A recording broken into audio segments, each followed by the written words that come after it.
Shalom dalam nama Tuhan Yesus Kristus. Selamat datang kembali ke ibadah online kami minggu ini. Tuhan memberkati saudara karena setia yang melalui YouTube ini. Hari ini saya ada satu pernyataan dan wahyu dari Roh Kudus, di mana minggu lalu saya mendapat penglihatan daripada Roh Kudus dan saya melihat Yesus Kristus muka dengan muka, dan ada message yang tertentu kenapa saya diperlihatkan. Ini kali keempat saya melihat dia pada tanggal April 17. Dan dalam kesempatan ini saya ingin saudara mendengarkan kesaksian maupun firman Tuhan ini saya ingin sampaikan, yang sudah tentunya akan membawa berkat buat Anda. Kita hidup dalam zaman generasi profetik, era Roh Kudus, dan Roh Kudus akan menyatakan Yesus Kristus itu dengan sesungguhnya. So, saya bersyukur dalam kesempatan ini saya ingin menyampaikan message ini pada Anda dan mengajar. Repent, for the kingdom of God is at hand. Jesus Christ heals you. Bishop Joel Desir. Jesus was resurrected from the dead.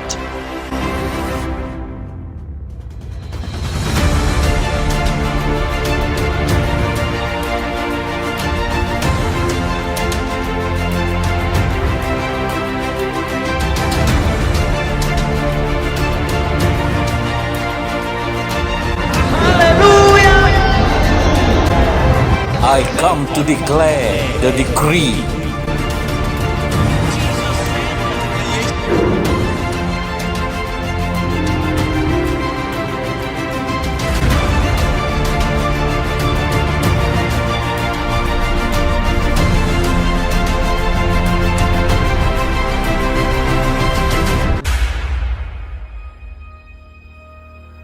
Haleluya, puji nama Tuhan Yesus Kristus, sebab Dia yang layak kita puji dan kita sembah.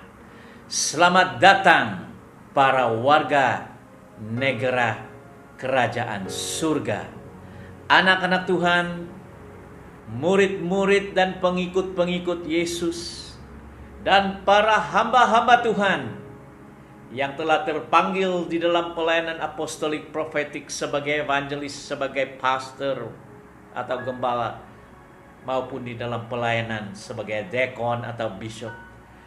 Kita merayakan sekali lagi hari ini, yaitu hari pertama minggu ini, hari di mana kita merayakan tetap kebangkitan Yesus Kristus sampai kepada kenaikannya ke surga. Pada hari Pentakosta kita menunggu. Kita sedang berada di dalam pemahaman kalender apa yang kita panggil kebangkitan Kristus. Dan apakah yang seterusnya? Sebagaimana yang kita pelajari minggu ibadah online kita yang lalu, Bishop Josiah telah menyampaikan kepada Anda kesaksian maupun inspirasi Roh Kudus bagaimana setelah dia bangkit dari kubur, Tuhan Yesus selama 40 hari dan 40 malam berulang-ulang menyatakan dirinya dan menunjukkan dirinya kepada para murid-muridnya, termasuk ke-12 rasul, yaitu tambahan mereka memilih Matias, seorang murid lagi, untuk menjadi 12 para murid. Dan sebagaimana janji Bapa, mereka menunggu di Yerusalem atas perintah Kristus, bahwa tunggu sehingga kamu dilengkapi oleh kuasa yang maha tinggi. Selama 40 hari dan 40 malam inilah Yesus menyatakan dirinya berulang-ulang melalui kuasa dan manifestasi di mana Roh Kudus kini tinggal dan melalui hidup Yesus dalam tubuh yang fana, dalam tubuh yang dirubah menjadi tubuh rohani. Hari ini sebelum kita merayakan Pentakosta, lebih kurang 30 hari dari sekarang, saya ingin terus memberikan inspirasi ini buat Anda. Apa yang telah terjadi di dalam kehidupan para muridnya setelah Yesus dibangkitkan. Dan bagaimanakah ia memberikan contoh bahwa pada hari ini, ingatlah, hari di mana Anda mula-mula bertobat, membuat pengakuan Tuhan Yesus sebagai juru selamat menurut kitab Roma 10 ayat 10, bahwa jika engkau mengaku dia Tuhan, maka sesuatu terjadi di dalam hidupmu, di mana manusia yang lama itu telah dirubah, dihidupkan, dibangkitkan, diberikan karunia hidup kekal oleh pekerjaan Roh Kudus, dan Anda menjadi ciptaan baru.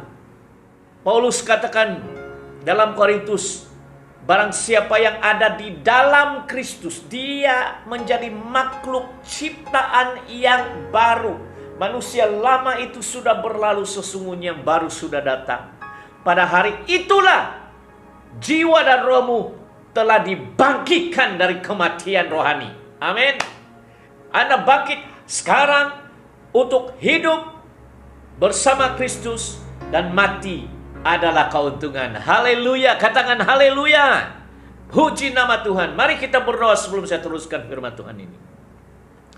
Bapa Abaku di dalam surga, yang kami kenal hanya di dalam nama Yesus Kristus, dan oleh persekutuan Roh Kudus, ya Aba, ya Bapa, hamba mengucap syukur, berterima kasih karena dalam kebaktian minggu ini, meskipun secara online, kami dapat menyembah dan bersatu teguh di dalam roh dan kebenaran, memuji, menyembah Engkau, dan menggelar Engkau sebagai Aba, Bapa oleh Roh Kudus. Terima kasih Bapa, karena Engkau memberikan kami kasih karunia ini lewat Tuhan Yesus.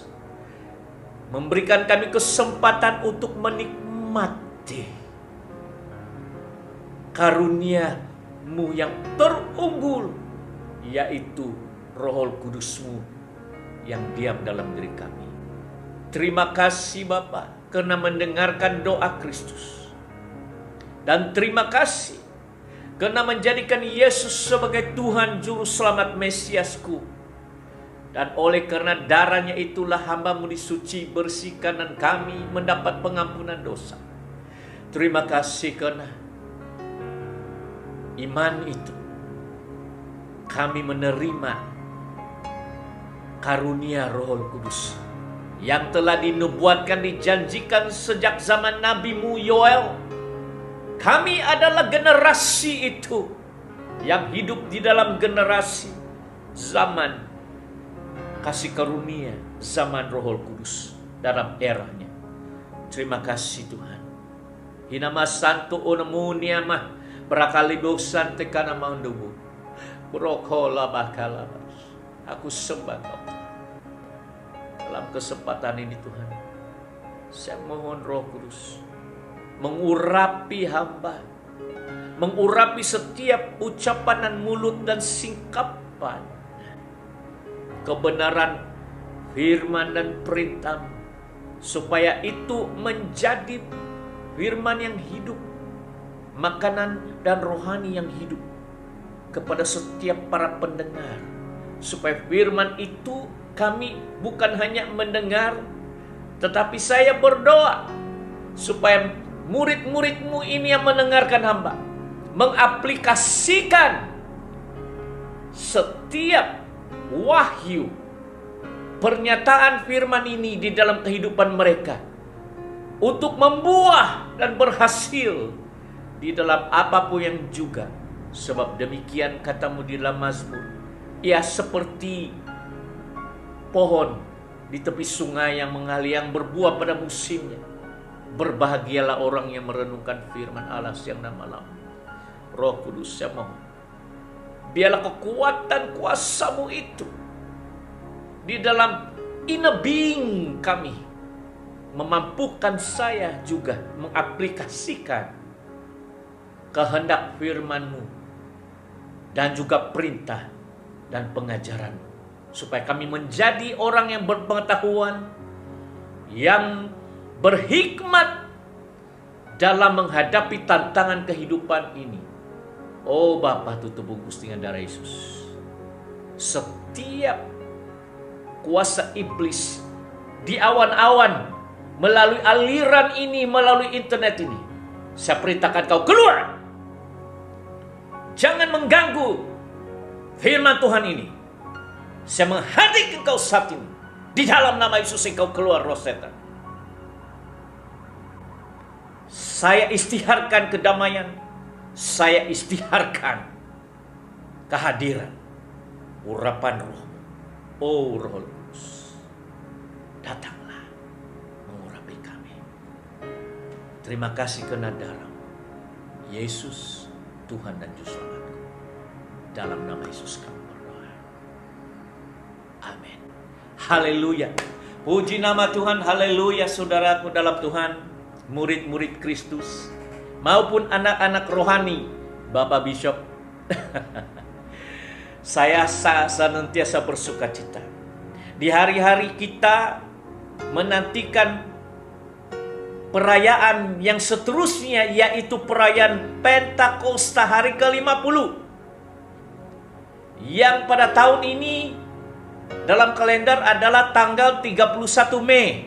Itu adalah perayaan ke-50, perayaan Pentakosta, mengingati pencurahan karunia Roh Kudus, the Holy Ghost, the Holy Spirit, oknum Allah yang ketiga yang telah dijanjikan beribu-ribu tahun yang dulu, bahwa akan datang masanya.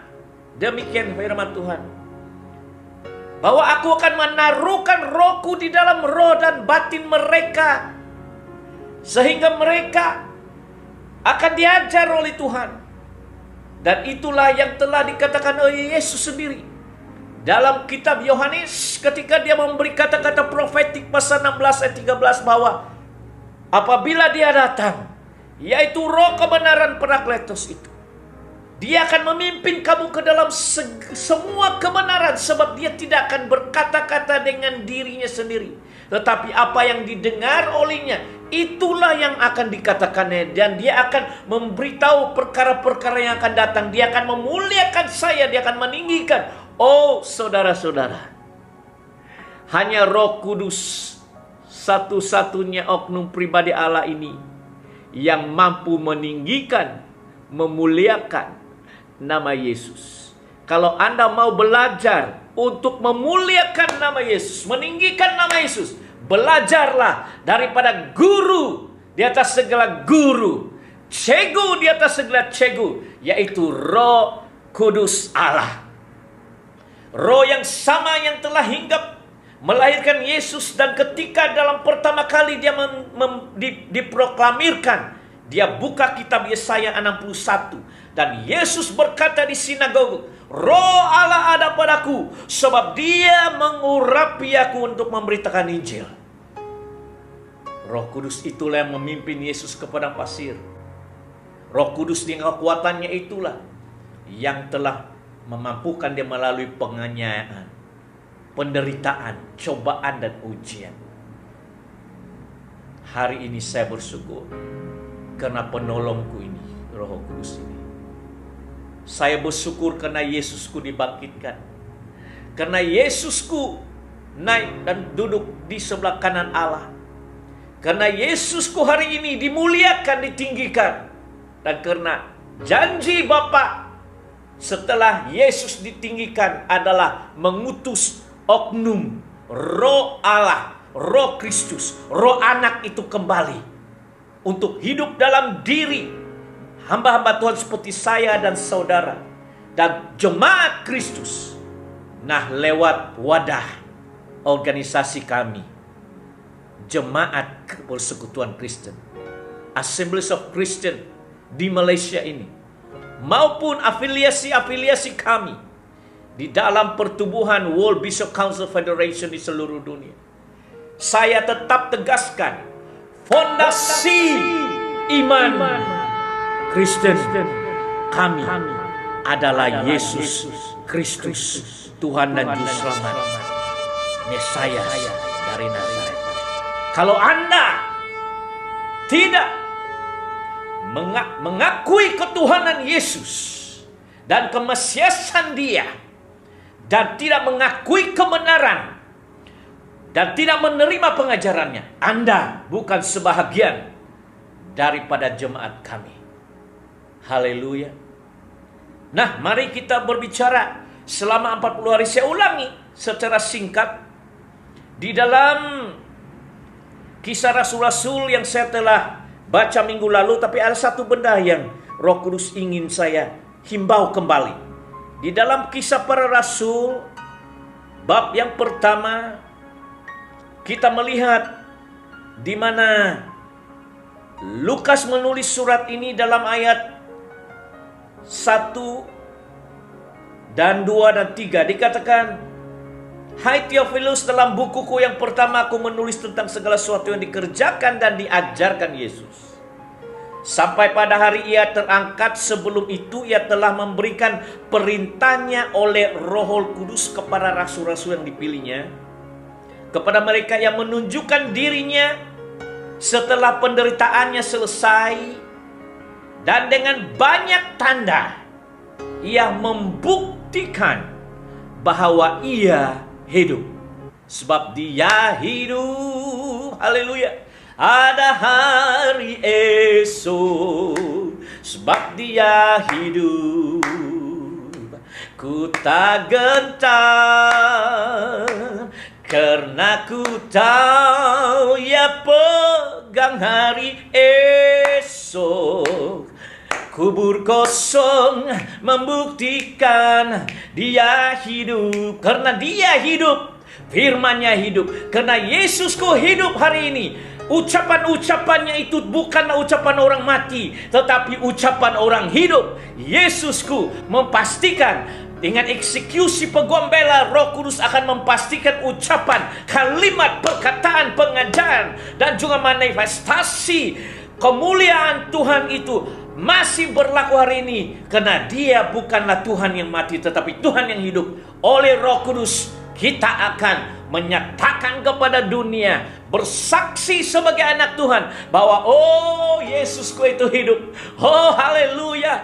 Dan Dia hidup, maka aku hidup. Maka aku dapat mengatakan aku menang. Aku seorang yang pemenang. Lebih daripada pemenang. I am victorious dengan kuasa Roh Kudusnya. Tapi tanpa kekuatan Roh Kudus Anda tidak mampu. Haleluya. Selama 40 hari ini Dia berulang-ulang menampakkan diri, berbicara kepada mereka tentang kerajaan Allah. Kerajaan Allah. Kita bukan demokrasi. Kita bukan republik. Kita bukan komunis. Tetapi kita harus tahu bahwa kita berada di dalam kerajaan yang tidak kelihatan secara mata kasar, tetapi kerajaan. Kita menjadi sebagian daripada kerajaan Yesus Kristus di muka bumi. Jadi, ubah persepsi.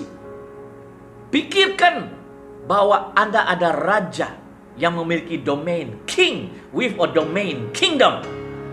Bahwa ada Yesus dan Tuhan memilih 5 jabatan, Efesus 4 ayat 11, untuk memberikan administrasi. Bahwa ini bukan oleh rakyat, bukan dipilih oleh rakyat. Seperti Paulus katakan, aku menerima Injil ini bukan karena manusia, bukan didikan manusia, tetapi oleh wahyu dan pernyataan Yesus Kristus. Bila Yesus memilih Anda dan saya menjadi anak dan juga menjabatani jabatan, orang itu tidak perlu Anda menunggu endorsi dan pilihan daripada rakyat. Karena ini bukan demokrasi, ini adalah kerajaan. Milikilah minda kerajaan. Yesus memberikan mereka ulangan dan himbauan bahwa Dia berbicara mereka tentang kerajaan.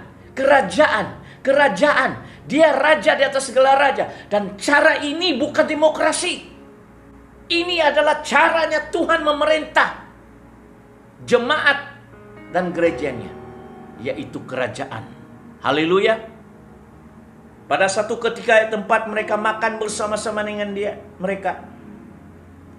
Ia melarang mereka meninggalkan Yerusalem dan menyuruh mereka tinggal di situ menantikan janji Bapa yang demikian katanya telah kamu dengar daripadaku. Sebab Yohanes membaptis dengan air, tetapi tidak lama lagi kamu akan dibaptis dengan Roh Kudus. Hari Pentakosta itulah. Oh, I'm so excited. Dia di dalam aku dan aku di dalam dia, dan Yesus di dalam Bapa dan Bapa di dalam Yesus, dan Bapa di dalam saya dan Yesus di dalam saya, dan Roh Kudus di dalam saya dan aku di dalam Bapa. Haleluya.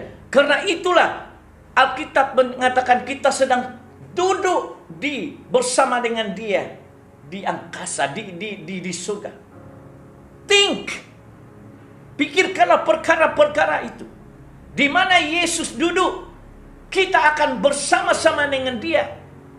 Bahkan itu upah, satu daripada upah yang telah dijanjikan oleh Yesus dalam kitab Wahyu kepada ketujuh jemaat, kepada 7 gereja. Dia katakan, barang siapa menang, aku akan mendudukkan dia bersama-sama dengan aku di dalam takhta Bapakku. Kalau engkau menang, kita dilantik menjadi imam-imam raja yang memerintah bersama Yesus bila engkau hidup setia, hidup benar, hidup kudus, hidup benar di hadapan Tuhan untuk melakukan kehendak dan perintahnya.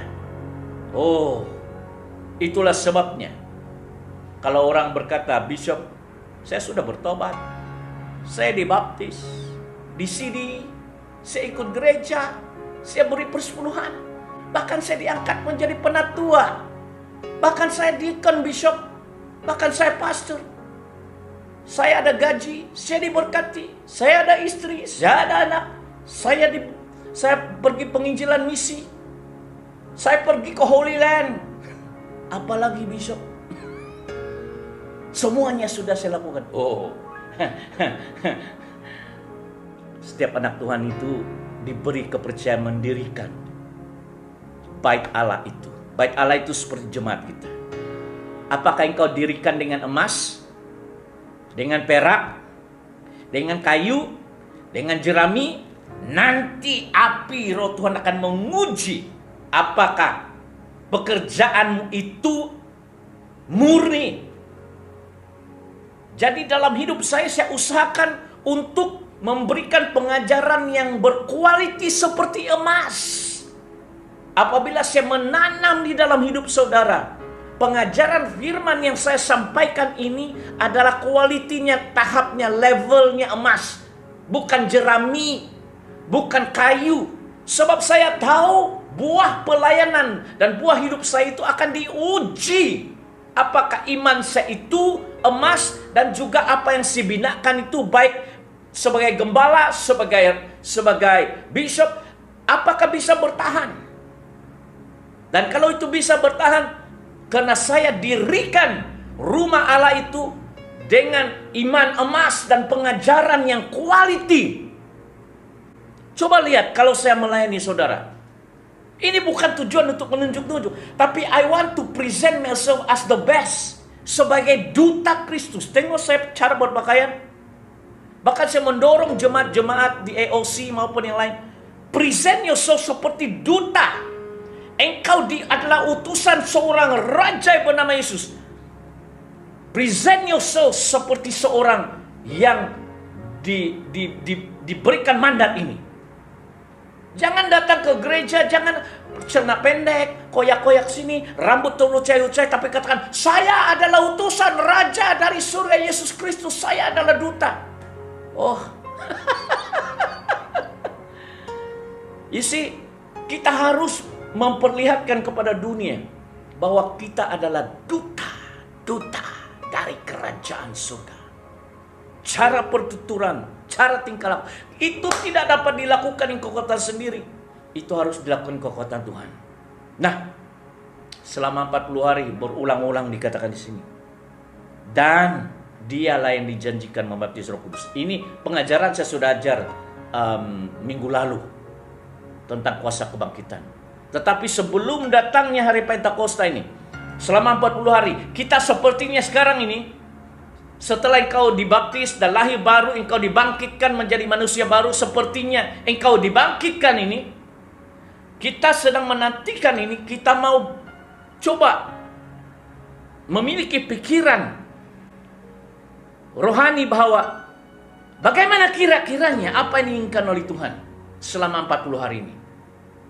Dan saya melihat kisah Thomas. Di dalam Yohanes pasal yang ke-20 saya melihat seorang yang kadang tuh kita ada yang look down bahwa dia ini adalah doubtful Thomas. Seorang daripada 12 rasul yang tidak sempat melihat Yesus ketika pertama dia menunjukkan diri, sehingga bila murid-muridnya berkata kepada Thomas, "Oh, Yesus, Tuhan kita bangkit. Kan dia telah datang." Dia katakan, "Oh, aku tidak percaya dia." Thomas katakan, "Kecuali saya menyucuk tangannya ke sini, paku yang tempat pakunya di sini, baru saya percaya dia benar-benar hidup." Tapi ada satu benda yang kita akan pelajari di dalam kisah Thomas ini, sebab inilah masa-masa di mana kita melihat Tuhan mengubah dan menunjukkan diri bahwa dia benar-benar hidup dengan banyak tanda-tanda. Amin. Nah, Yohanes 20 ayat 19. Yohanes menulis begini, ketika hari sudah malam, pada hari pertama minggu itu, maksud dia hari Minggu lah setelah hari Sabat, hari pertama bersamaan dengan hari Minggu. Berkumpullah murid-murid Yesus di suatu tempat dengan pintu-pintu yang terkunci karena mereka takut kepada orang-orang Yahudi. Nah, mereka ketakutan. Saya sudah katakan, mereka sedang ketakutan, mereka bersembunyi. Pada waktu itu, meskipun ya pintu-pintu itu dikunci, pada waktu itu datanglah Yesus dan berdiri di tengah-tengah mereka dan berkata, "Damai sejahtera bagimu." Yang kata lain, Shalom. Shalom dalam bahasa Greek maksudnya peace be unto you. Shalom. Damai sejahtera bagimu. Kok bagaimana bisa pintu-pintu dikunci, tetapi tiba-tiba dia datang di tengah-tengah mereka? Aha. Itulah yang saya katakan, Yesus yang bangkit itu sudah diubah oleh kuasa Roh Kudus sehingga dia memiliki tubuh yang rohania, yang mana tidak payah dia masuk pintu dan ketuk pintu, tidak payah. Dia just dengan kuasa Roh Kudus just mengangkat dia ke tempat ini dan bawa dia ke satu tempat dan di situ. Ya, itu kuasa Roh Kudus. Dalam Kisah pasal 1 ayat kita telah membaca bagaimana selama 40 hari itu dia memberitakan perintah kepada murid-muridnya oleh kuasa Roh Kudus dalam dirinya. Sekarang di tubuh Yesus ini dan pribadi Yesus ini sudah dimuliakan menjadi tubuh yang fana yang tidak boleh mati, tetapi dia berada di dalam lingkupan penuh kuasa Roh Kudus. Di mana kalau Roh Kudus dan dia menginginkan untuk berada di Yerusalem saat ini, Roh Kudus akan datang, ambil dia dan dia akan berada di satu tempat. Ingat enggak? Setelah Filipus penginjil itu dalam Kisah Rasul-Rasul memberitakan Injil kepada seorang sida-sida di Ethiopia dalam satu perjalanan ya, dan dia membaptis sida-sida itu. Dan setelah dibaptis dikatakan Roh Kudus datang dan mengangkut Filipus dan membawa dia ke satu tempat. Jadi begitulah, tidak payah melalui pintu sudah. Pintu-pintu dikunci, tetapi dalam ayat 19 ini dikatakan tiba-tiba Yesus datang dan berdiri di tengah-tengah. Begitu. Ini adalah kuasa Roh Kudus. Dalam hidup saya selama 40 tahun, kalau ada masa, saya akan ceritakan kejadian yang sama. Dalam beberapa tahun itu, pernah sekali saya berada di Thailand, dan tiba-tiba Roh Kudus mengangkat saya, mengangkut roh saya dan tempatkan saya di satu tempat untuk memberitakan Injil. Saudara akan pikir, apa maksud Bishop ya? Iya, Roh Kudus itu seperti Nabi Yeskel membawa ada dari satu tempat tiba-tiba berada di bait suci. Yesus itu berada dalam kuasa Roh Kudus ini, diangkat dan ditempatkan setempat. Hari ini dia di Yerusalem, hari ini dia di Yudea, tidak payah naik Asia, tidak payah jalan kaki. Dia berada di dalam kuasa Roh Kudus. Roh Kudus itu yang mengangkat dia, zup begitu dia hilang, dia ada di sana. Tiba-tiba dia ada di sana. Dan ini dikatakan damai sejahtera bagi kamu. Ayat 20. Sesudah berkata demikian, ia menunjukkan tangannya, lambungnya kepada mereka. Mereka akan, oh mungkin setelah mereka menunjukkan tangannya, ada paku, murid-murid katakan, oh ya ini benar nih, lambung, nah tengok di sini, ini cucukannya, ada di lambungnya, ada masih kesan luka ya, kesan luka. Oh ini Yesus, mereka sembah. Mereka sembah anak Allah. Dan saya percaya Yesus katakan, sudah saya katakan kepada kamu, bahwa saya mati 3 hari 3 malam seperti nubuat itu. Bahwa sebagaimana Yunus berada di perut ikan 3 hari 3 malam. Tapi hari ketiga, paus ikan itu memuntahkan Yunus. Begitu juga anak manusia. Dia dimuntahkan dari alam maut itu. Karena alam maut tidak boleh mengurung kehidupan itu. Yang hidup. Yesus itu hidup, bukan mati. Dan dia tunjukkan ini saya. Ayat seterusnya. Ayat mereka amat bersukacita, ayat 21. Maka kata Yesus sekali lagi, damai sejahtera bagi kamu. Ayat 21 ya. Sama seperti Bapa mengutus aku, demikian juga sekarang aku mengutus kamu. Ini adalah pesan-pesan juru selamat sebelum dia naik ke surga. Dan hari ini dia katakan, aku mengutus kamu sebagaimana Bapa mengutus aku selama 3,5 tahun ya. Ayat 22. Sesudah berkata demikian, ia mengembusi mereka dan berkata, terimalah Roh Kudus. Itulah kata-kata profetiknya. Dia menghembusi mereka. Bagaimana? Seperti begini. Dia menghembusi. Kadang saya dipimpin oleh Roh Kudus menghembusi itu, urapan. Begitu nah. Sebab Roh Kudus dalam hidup saya itu, urapan itu mengalir. Dan dia berkata, terima Roh Kudus. Jikalau kamu mengampuni dosa orang, ayat 23, dosanya diampuni. Dan jikalau kamu menyatakan dosa orang tetap ada, dosanya tetap ada. Apa maksudnya di sini? Tuhan Yesus memberikan mereka mandat untuk berfungsi dalam urapan hakim. Berfungsi dalam urapan hakim. Sebab Tuhan akan membangkitkan hakim-hakim. Itulah Paulus menerima wahyu dalam Korintus. Dia katakan, tidak tahukah kamu bahwa kita orang-orang kudus akan menghakimi dunia? Tidak tahukah kamu? Bahkan Rasul Paulus juga berkata, tidak tahukah kamu bahwa kita akan menghakimi malaikat-malaikat? Apalagi soal-soal sepele begini. Kenapa kamu harus bawa urusan gereja ini di hadapan mahkamah, di hadapan orang yang bukan pengikut Tuhan? Benda-benda kecil ini kamu harus pandai menghakimi. Menghakimi bukannya maksudnya menjatuhkan hukuman, tetapi memberikan pemutusan benar dan tidak sesuai dengan apa yang dikatakan oleh firman Tuhan. Kalau firman Tuhan katakan begini, kamu akan menghakimi orang itu dan berkata, tindakanmu itu salah. Menurut penghakiman saya, ini tidak dapat diampuni loh. Kamu menghujat Roh Kudus sebab Yesus bilang, barang siapa menghujat Roh Kudus tidak akan diampuni. Berarti engkau menghakimi dia sesuai dengan firman Tuhan.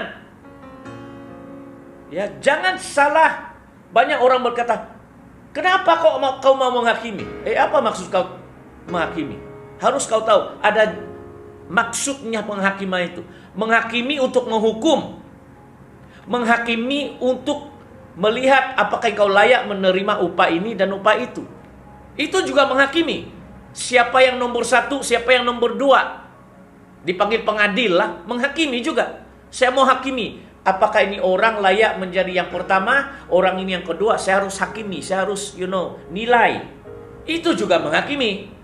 So, di sini Yesus ingin menyatakan, jika kamu mengampuni dosa, dosanya diampuni. Jikalau kamu menyatakan orang tetap ada, dosanya tetap ada. Maksud dia, Anda boleh menilai, memberi penghakiman melalui firman Tuhan bahwa jikalau orang ini melakukan sesuatu yang tidak benar, dan walaupun dia berusaha mengatakan, oh saya berlaku benar, tapi kalau saudara melihat sebagai orang bijaksana, Anda akan mengatakan, oh ini tetap dosa.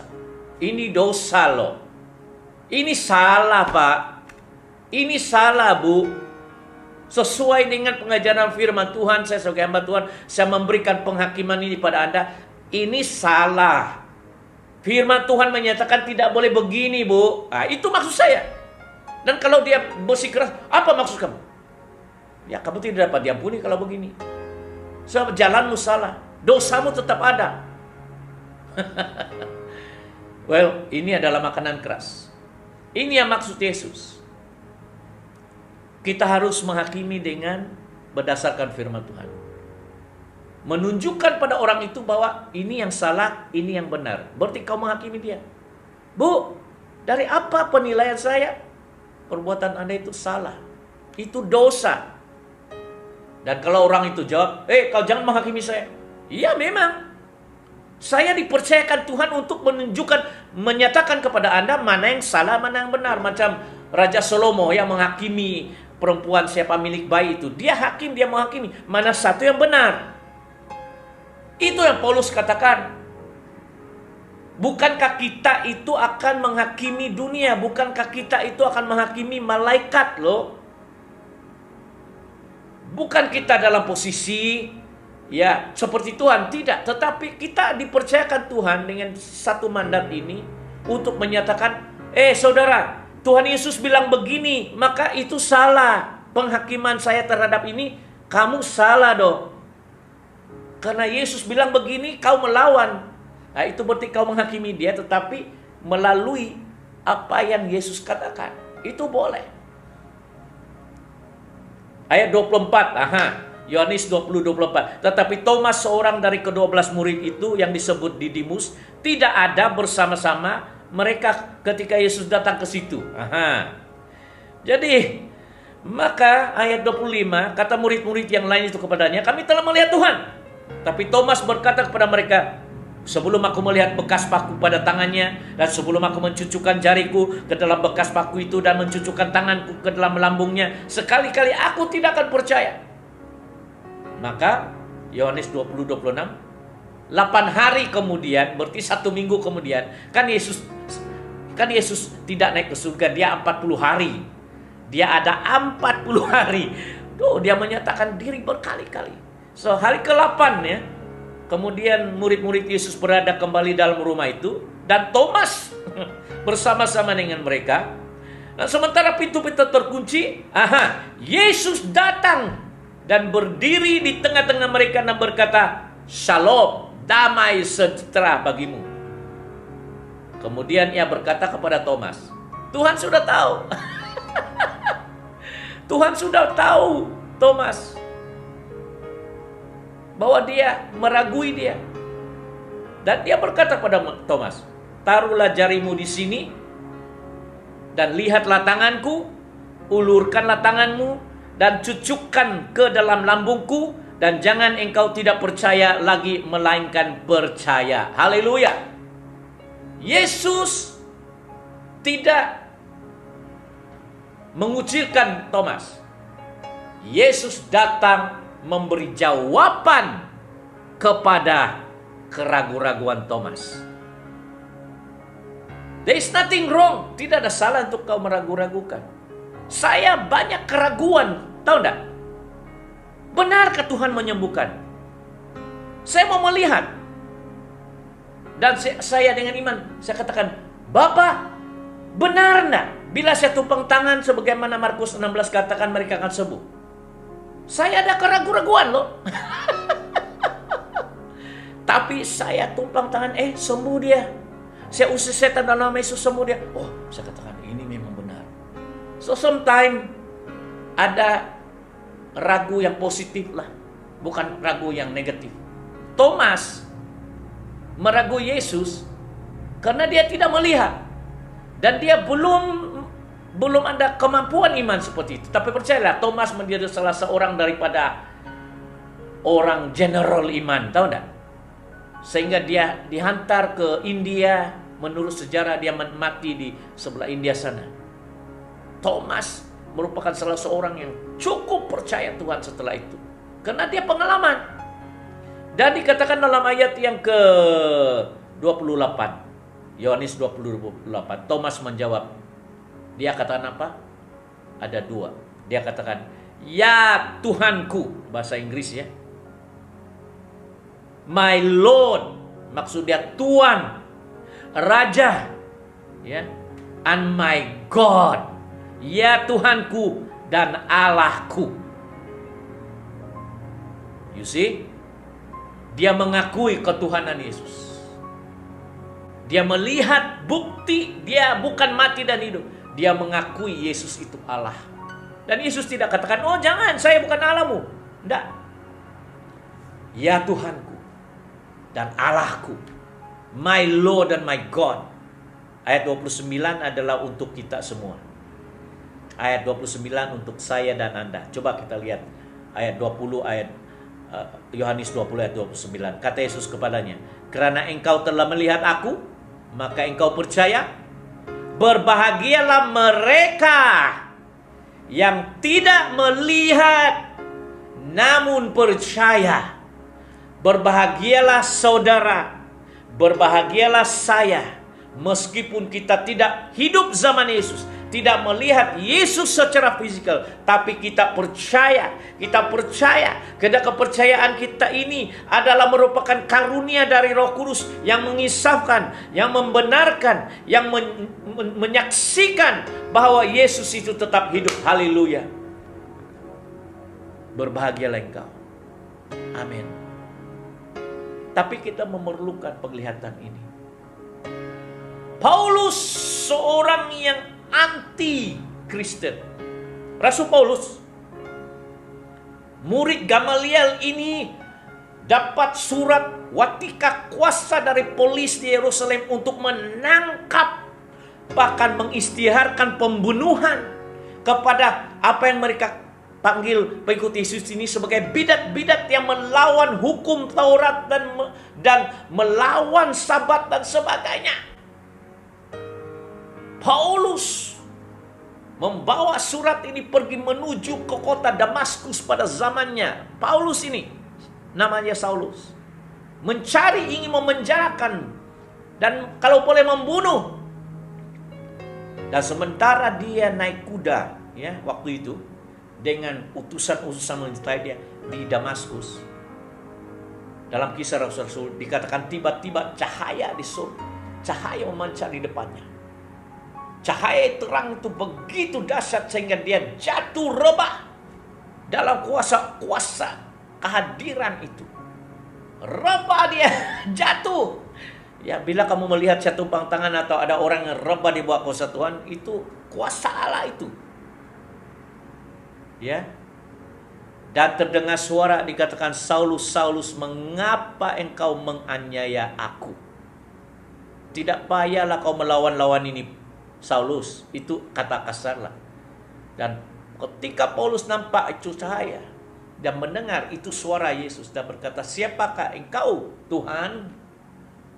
Dan Yesus menjawab di dalam cahaya berkilauan itu, dia katakan, "Akulah Yesus yang engkau aniayai.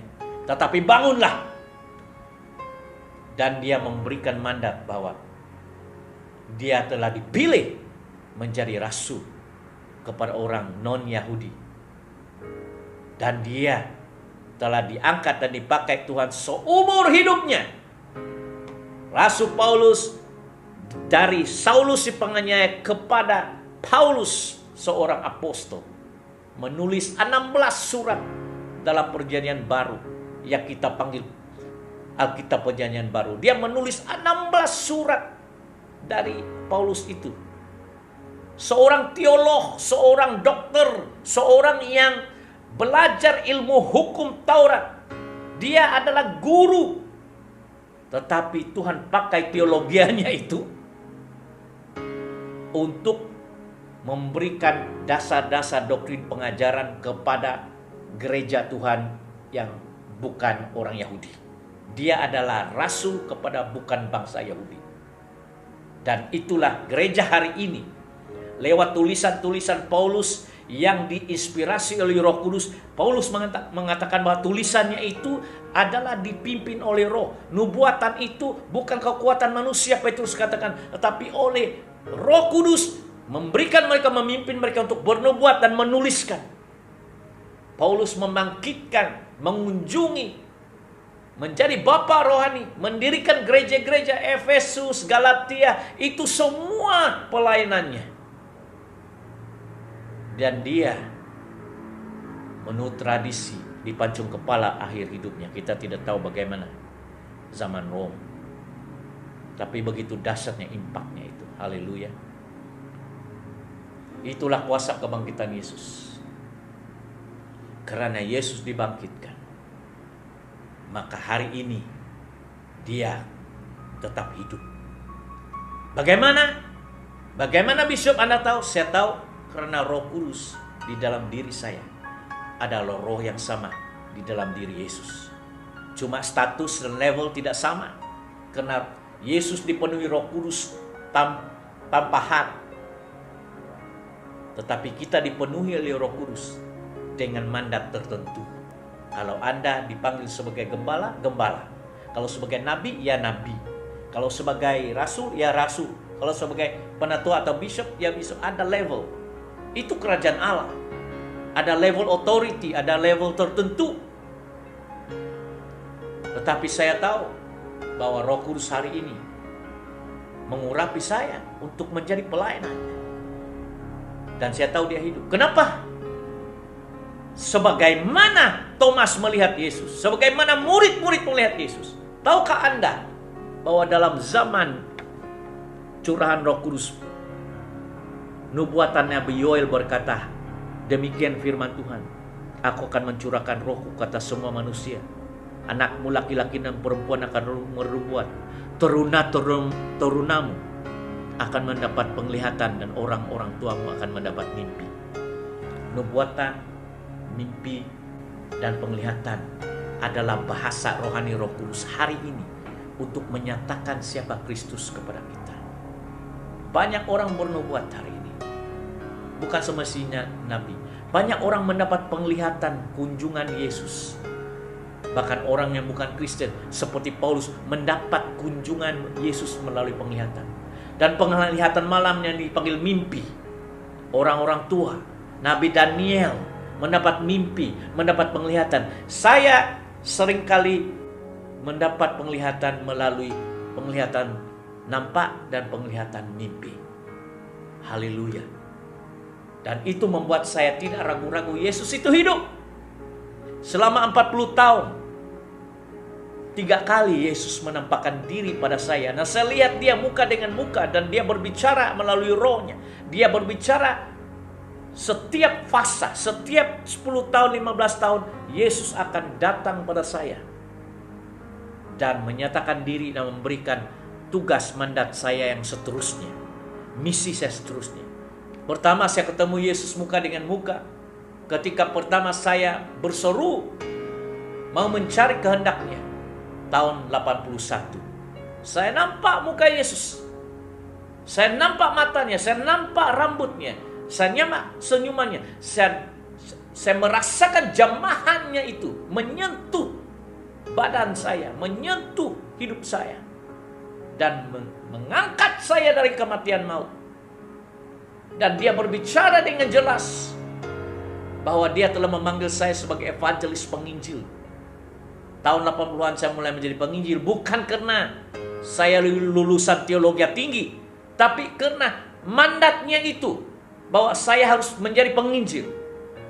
Setelah bertahun-tahun jatuh bangun dan mendirikan jemaat, menjadi gembala, mendirikan gereja, menubuhkan, berjalan kelana keliling. Akhirnya setelah 10 lebih tahun, 15 tahun, kali kedua Yesus datang menampakkan diri pada saya adalah tahun 2007. Pada waktu itu saya berada di Malaysia dalam posisi saya yang amat kritikal. Karena sepertinya saya sudah ditolak, saya sudah dicap orang gila lah, sesat lah, Syukur saya tidak keluar dari hamba Tuhan. Syukur saya tidak menjadi bidat yang mengajar ajaran yang lain. Tetapi karena kehidupan saya sedemikian rupa, orang tidak paham pergumulan pribadi. Tapi secara kritikal, Yesus tahun 2007 mengangkat saya dalam alam roh. Roh Kudus membawa saya ke surga, mendudukkan saya di meja Tuhan. Dan Yesus berada di belakang saya, lebih kurang 15 kaki di mimbar. Dan dia berbicara pada saya, panggilannya sebagai apostolik. Itu kedua kali saya melihat Yesus ketika dia membawa saya di surga. Pertama kali saya melihat kerajaan surga, tempat ruangan itu. Dan kali ketiga saya melihat Yesus ketika saya berada di sebuah kota 2016. Yesus datang dalam bentuk yang lain. Dia datang menyatakan diri tinggi lebih 10 kaki, dengan rambutnya berkilau seperti emas. Tahun 81 saya melihat dia seperti orang biasa. Tahun 2007 saya melihat dia di surga. Rambutnya putih, jubahnya putih, dan yang memberikan saya mandat apostolik. 2016 lain lagi, tetapi muka sama. Harus kau tahu, Yesus itu seperti domba, Yesus itu seperti singa, Yesus itu seperti lembu yang melayani, Yesus itu seperti burung elang yang berterbangan dalam divinity. Harus Anda melihat dimensi-dimensi ini. Yesus itu Tuhan, Yesus itu Raja, Yesus itu Imam Besar menurut urutan Melkisedek, Yesus itu juga Rasul. Harus Anda melihat semua ini. Dalam 40 tahun ini, dalam 3 kali dia menyatakan dirinya pada saya dalam penglihatan ini. Saya tahu dia hidup dalam rupa bentuk lain, pakaian yang lain. 2016 dia memakai putih selendang merah. 2007 dia memakai jubah putih dengan rambut putih. Itu saudara temukan dalam kitab Wahyu pasal 1, rambutnya putih. Dan ada satu penglihatan yang saya ingin saudara dengar.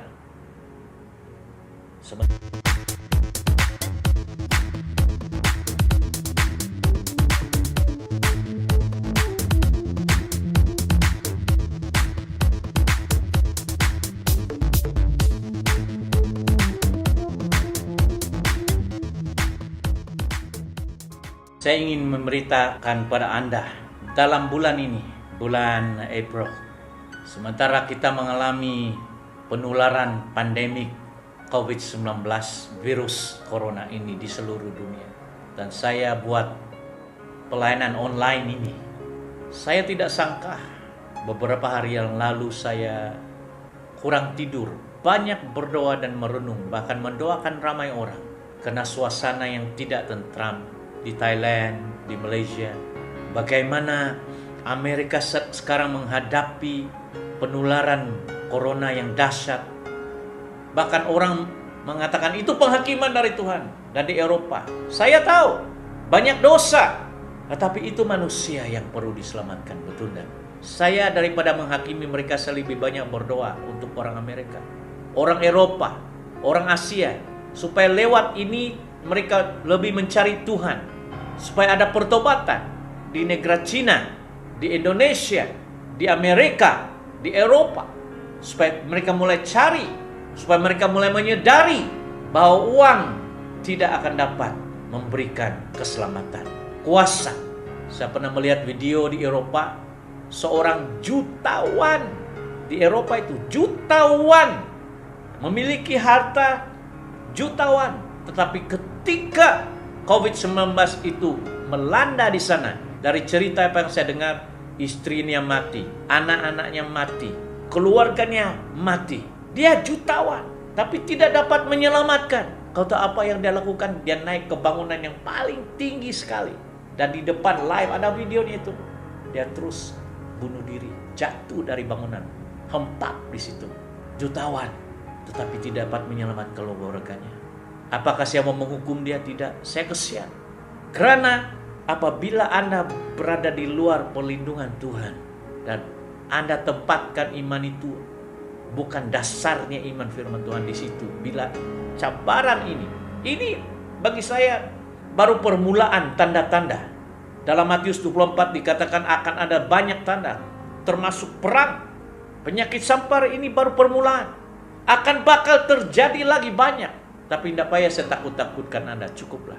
Dan sementara ini saya merenung, mendoakan sometimes jam 2 pagi, jam 3 pagi, saya mendoakan, saya menangis, terseduh-seduh. Pernah tidak Anda melihat bishop menangis terseduh-seduh seperti anak kecil dengan cucuran air mata? Enggak payah saya beritahu, saya senantiasa menangis terseduh-seduh, mendoakan saya, keluarga Anda semua. Dan pada tanggal April 17, saya terbangun daripada penglihatan mimpi ini. Saya tidak menyangka, tetapi saya merindukan Tuhan berbicara pada saya. Dan ketika saya bangun, saya melihat jam di kantor saya, jam 5.46 pagi, April 17, 2020. Saya catat di buku ini. Saya catat. Kalau saya mendapat mimpi penglihatan, Nabi Daniel pasal 7 katakan, dia bangun, dia mencatat semua. Sangat bagus. Ini adalah buku catatan kalau saya mendapat penglihatan dari Tuhan.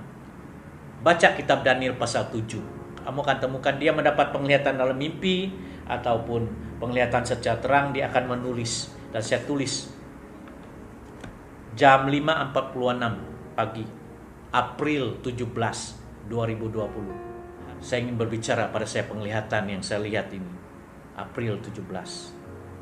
Nah, mari saudara nyatakan sebagaimana seperti Thomas dan sebagai seorang hamba Tuhan dalam urapan profetik ini, Tuhan seringkali berbicara kepada saya melalui penglihatan dan mimpi. Dan bukan setiap hari, tetapi bila masanya Roh Kudus menyatakan diri, saya siap. Ini adalah penglihatan saya yang keempat, melihat Yesus muka dengan muka. Saya melihat dia pada tahun 1981. Dan selepas itu tahun 2007. Jauh bedanya. Dia datang kepada saya lagi dan membawa saya ke surga dan duduk di mejanya, dan Tuhan berbicara pada saya. Selepas itu tahun 2016 itu Tuhan menyatakan diri, untuk menyatakan diri bahwa dia adalah gunung batuku, fortress. Kalau ada kesempatan saya akan ceritakan penglihatan. Tetapi penglihatan terakhir yang saya lihat ini keempat kali adalah terjadi bulan ini, April 17. Saya dapat melihat dari catatan mimpi dan juga penglihatan ini, lebih kurang hampir 30 menit saya mendapat penglihatan ini.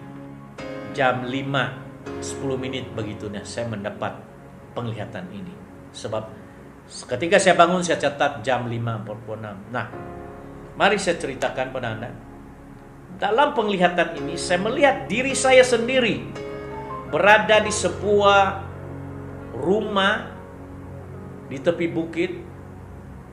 Rumah yang agak usang, tetapi ada penghuni, ada beberapa orang di sana. Dan kami sedang berada di ruangan tamu. Dan ada beberapa orang-orang yang sedang duduk. Dan di situ saya sedang berbicara dan menyaksikan kepada mereka, meyakinkan mereka di dalam penglihatan itu bahwa Yesus Kristus itu Tuhan yang hidup dan bukan mati. Iya kan? Apakah saya terbawa bahwa dalam mimpi tentang Yesus itu hidup dan tidak? Itu bukan soalnya. Soalnya saya mendapat penglihatan mimpi yang real ini. Dan dalam inilah saya sedang berbicara pada mereka, ingin meyakinkan bahwa Yesus itu hidup. Dia telah bangkit dari kematian. Dia mengalahkan maut. Dan Anda harus percaya. Dan Anda harus bertobat. Dan Anda harus menerima dengan iman. Dia Tuhan. Dia Mesias. Dan mengakui dosa dan bertobat. Saya sedang menyampaikan Injil kepada mereka. Tapi sepertinya mereka tidak percaya seperti Thomas. Ragu-ragu dengan kesaksian saya. Sehingga saya ingin berusaha meyakinkan mereka. Saya katakan, tidak. Saya sudah melihat Yesus. Saya sudah ceritakan pada Anda. Sudah 3 kali saya melihat Yesus. Bukan hanya saya baca Alkitab. Tetapi saya sudah melihat dia 3 kali. Ya, tahun 1981. 2007 dan 2016.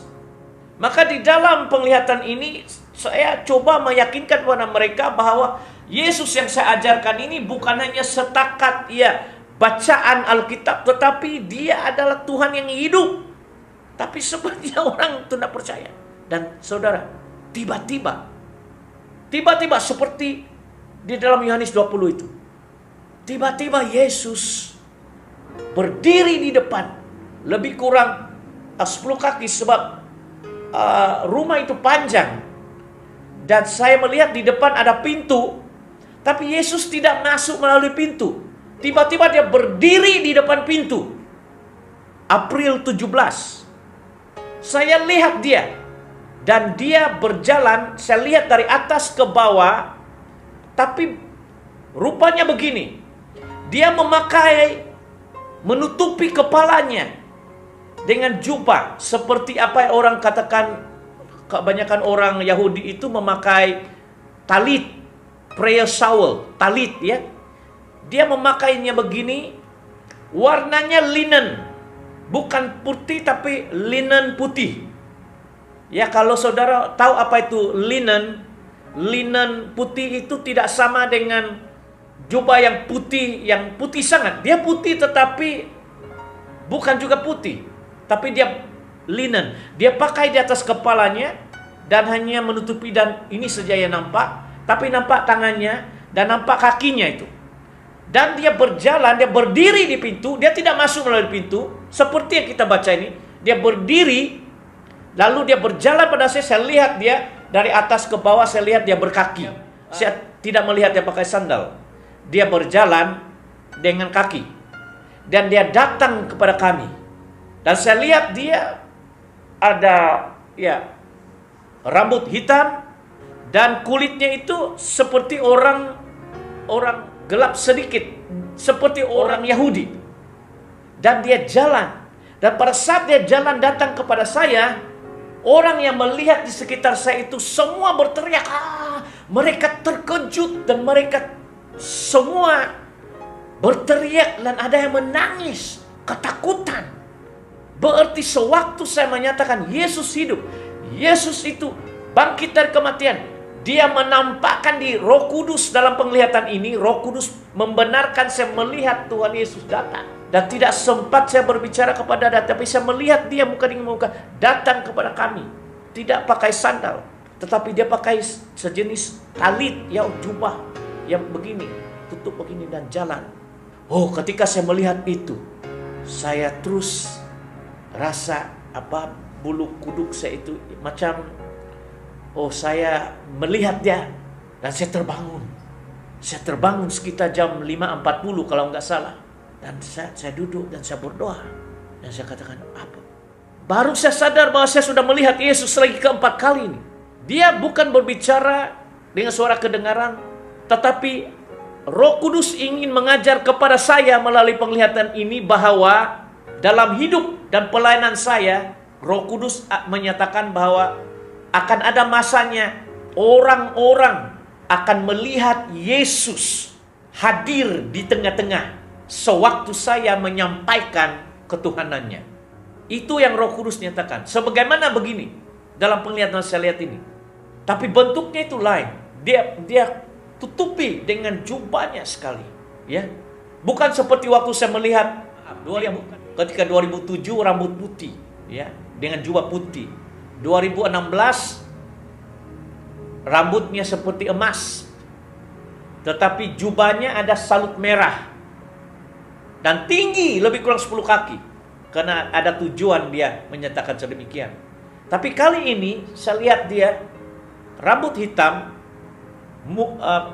kulitnya seperti kulit orang Yahudi ya, agak gelap sedikit, tapi dia tutupi begini dengan tangannya kelihatan, dan juga jubahnya itu tidak menutupi kakinya.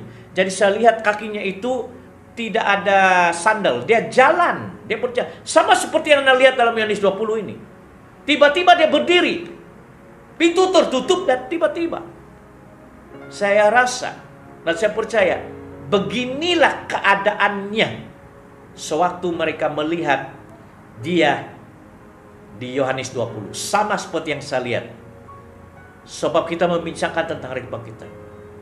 Tetapi Roh Kudus memperingatkan pada saya bahwa bila mana saya berbicara tentang Yesus, ada orang yang mendengar berita Injil ini akan melihat Yesus. Sebagaimana dalam penglihatan itu. Itulah tujuan message yang dia berikan. Dan 2-3 hari ini saya beritahu saudara, saya kurang tidur. Bila saya tutup mata, saya melihat dia. Kali keempat, sudah 4 kali saya melihat dia. Saya menyadari, Yesus yang saya beritakan ini bukanlah Yesus yang Alkitab ya, yang kita pelajari melalui teologi, kristologi, tetapi real.